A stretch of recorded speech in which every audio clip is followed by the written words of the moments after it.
சூரியனுக்கு என் கிச்சன் மேலே என்ன வெறுப்புனே தெரில. ஒட்டுமொத்த ஹீட்டையும் என் கிச்சனுக்குள்ளே தான் இறக்குது போல். 11 மணிக்கு மேலெலாம் மனுஷன் உள்ளே நிற்க முடியலை. சிக்கன் செய்கிறத பார்த்து இன்றைக்கி சண்டேன்னு சொல்லி நினச்சிடாதீங்க. வெனஸ்டே தான் இன்றைக்கி.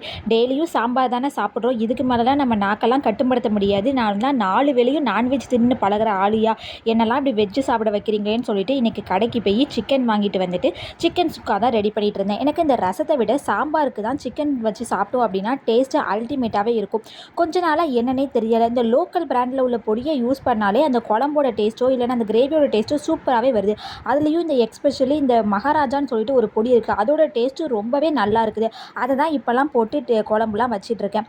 சிக்கன் சுக்கா வைக்கும்போது அந்த சிக்கன்லேருந்து வர தண்ணீரையே இது குக்காய் வந்தால் தான் டேஸ்ட்டு சூப்பராகவே இருக்கும். அதுதான் சிக்கன் சுக்கா. நம்மளாக தண்ணி ஊற்றி வச்சாலும் அது சிக்கன் சுக்காவே கிடையாது. அப்படியே மீன் குழம்பு எல்லாம் ஊற்றி சாப்பிட்டாச்சு. எங்கேருந்து மீன் குழம்பு வந்துச்சுலாம் நினைக்கக்கூடாது, அதெல்லாம் வரும். அப்படி தான் பக்கத்து வீட்டிலேருந்து ஆட்டையை போட்டதாக கூட இருக்கலாம். சூப்பராக இன்றைக்கி வச்சு சாப்பிட்டு முடிச்சாச்சு. பாய்.